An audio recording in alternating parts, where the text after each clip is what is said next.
what are the processes are taking place when the diversity visa lottery winner, after getting the visa and arriving in the United States of America. What are the documents you need to have? What are the questions are asking you at the airport? And what answers you need to have at the airport in order to be allowed to enter into the United States of America. Welcome everyone, this is EBM. I know we are waiting for the results, and the best thing to do is to make sure that you are subscribing to this YouTube channel, share my videos so that we can be able to make so many videos and many people could get all this kind of information I've been sharing.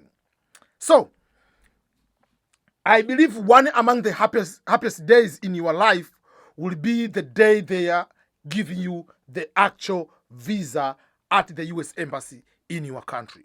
Depending on the system in your country, the US Embassy can ship the passport with the visa and all the documents to you. Some countries, you go to pick all them at the US Embassy on the specified date they tell you to go. So that's you need to know. So whatever the way they are using, you'll be given the passport with the immigrant visa stamp on it. If you are only alone, you are with your children, your spouse, whatever, you all will be having those documents. Then you will be given the envelope. That envelope, you are told one simple instruction. If you don't follow that instruction, you will come to regret for the rest of your life. Simple instruction, don't open this envelope. Simple instruction. Obviously, don't lose that envelope too. Because without that envelope, you will not be allowed to enter into the United States. Majority of people who are the winners of the diversity visa lottery are not people who have been in US and other countries, traveled a lot. Some people will be their first time to get out of your country, or their first time to get out of Africa or out of Asia to come to first world countries, maybe US, Canada, Europe. It will be their first experience. So I'm going to break down just easy on your case.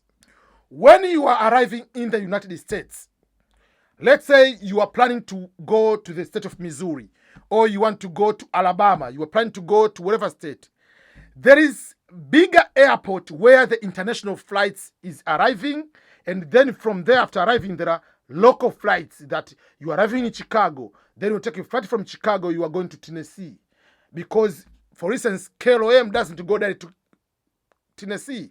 Or, let's say, Ethiopian Airways doesn't fly from there direct to Kansas. So you have to go maybe to New Jersey, or you have to go to whatever state it is. Then from there, you are coming to get the local flight to your state.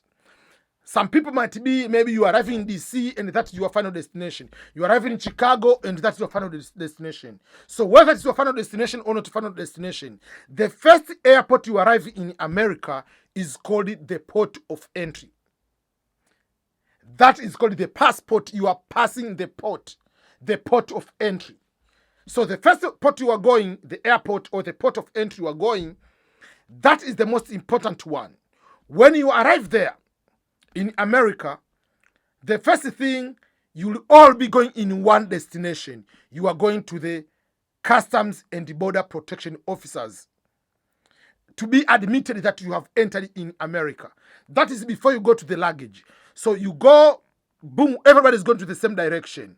Once you've reached a certain point, there will be two lines. There is one line is said visitors, and there is another line is said green card holders, US citizens, and Canadian citizen on the other side. So it depends. I've seen two scenarios. There are people who are the lottery winners. They come to stay on visitors. They are told to move to green card holders. There are some people that in green card holders, they are told you if their first time to come to the visitors.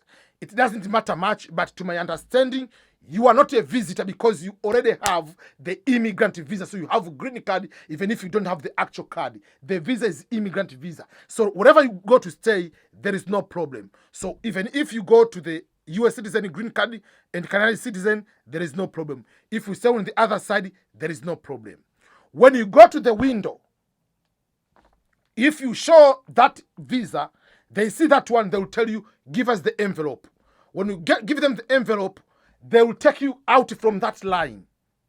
In most cases, because there are other processes to look, they take longer, so they don't want to use on that window to use 15 minutes to step out wherever everybody is waiting, because that is just quick for people to go through for other connection. So they will take you behind those ones. There are some offices in most cases. So when they put it there, they will ask some questions, blah blah blah blah. Give me the documents. Oh, I see, blah blah blah. All the documents. At that particular area, that is when they allow you to enter in the United States. Once they update from that moment, you are into the database of the Homeland Security.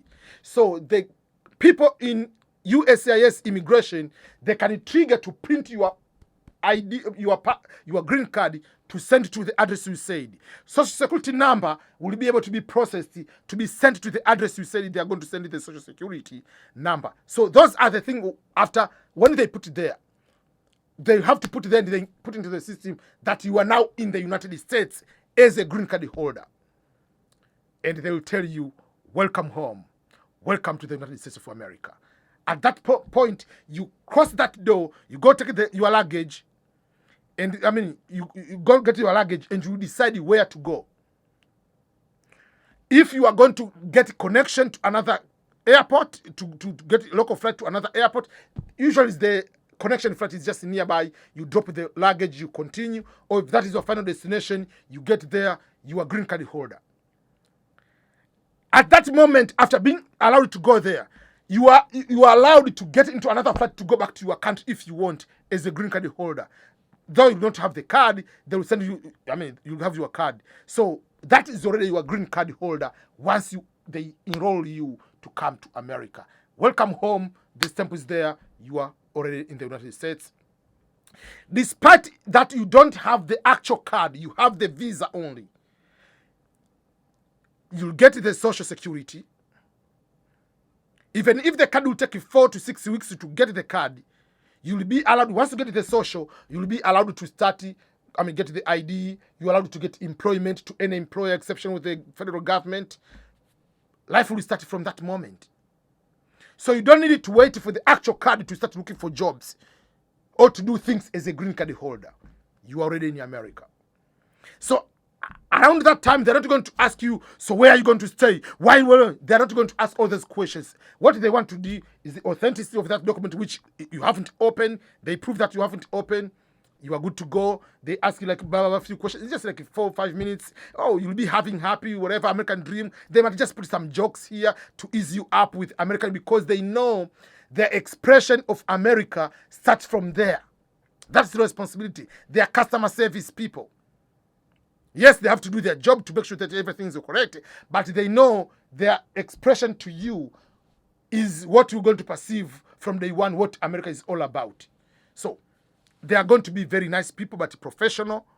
Just be honest. Whatever question they ask you, they're not going to ask, are you going back to your home? They know this is your new home. You are permanent resident forever. So that's something you need to know, that life will be easy. From that moment, you can decide to go to any state. You can decide to move from one state to another state. Remember, if you change the address, you have to change it from the also USCIS website, either by calling or by the website. You can be able to do that.